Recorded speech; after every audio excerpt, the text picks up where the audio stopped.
بسم اللہ الرحمن الرحیم۔ سریہ حمزہ بن عبد المطلب رضی اللہ تعالیٰ عنہ اسلام کا پہلا سریہ ہے جو رمضان المبارک 1 ہجری مارچ 623 عیسوی میں پیش آیا۔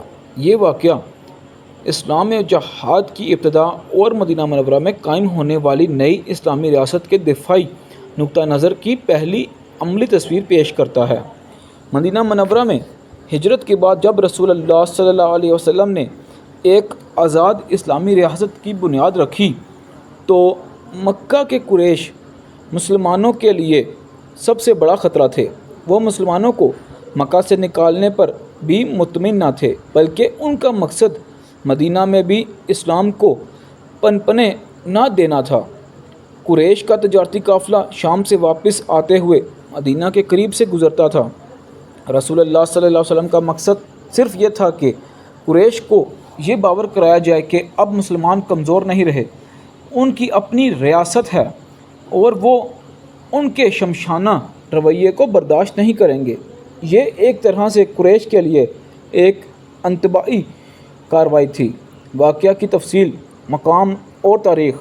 یہ سریہ سیف البحر بحیرہ احمر کے ساحل کے مقام پر پیش آیا، جو مدینہ سے تقریباً 130 میل جنوب مغرب میں واقع ہے۔ یہ علاقہ ایس کے مقام پر تھا۔ یہ کارروائی رمضان المبارک 1 ہجری مارچ 623 عیسوی میں ہوئی۔ دستے کا انتخاب اور روانگی۔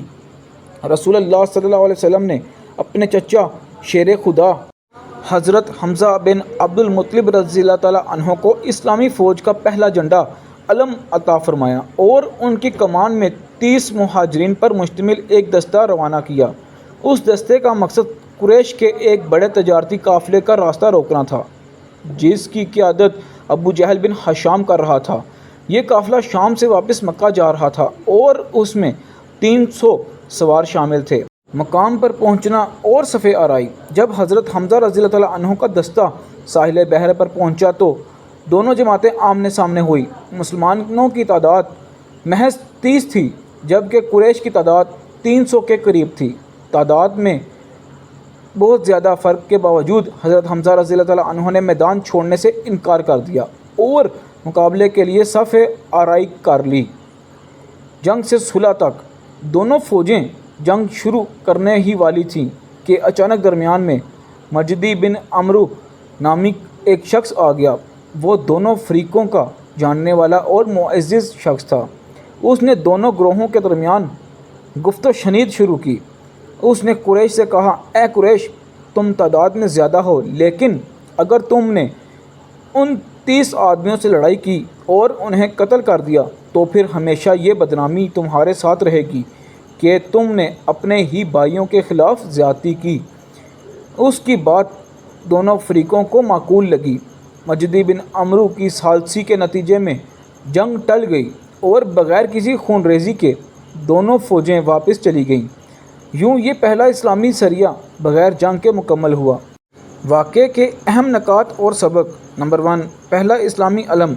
یہ پہلا موقع تھا جب کسی مسلمان کو جنگ کے لیے علم جھنڈا دیا گیا۔ دوسرا، دفاعی حکمت عملی۔ اس سریہ کا مقصد جنگ کرنا نہیں بلکہ قریش کو یہ پیغام دینا تھا کہ اب مسلمان ان کے تجارتی راستوں پر نظر رکھ سکتے ہیں اور انہیں چیلنج کر سکتے ہیں۔ تیسرا، حوصلہ و استقامت۔ 30 افراد کا 300 کے لشکر کے سامنے ڈٹ جانا ایمان کی مضبوطی اور جرأت کا بہترین ثبوت ہے۔ چوتھا، صلح جوئی۔ اسلام ہمیشہ جنگ سے گریز اور صلح کو ترجیح دیتا ہے۔ یہ واقعہ اس اصول کی پہلی عملی مثال ہے۔ پانچواں، رسول اللہ صلی اللہ علیہ وسلم کی رہنمائی۔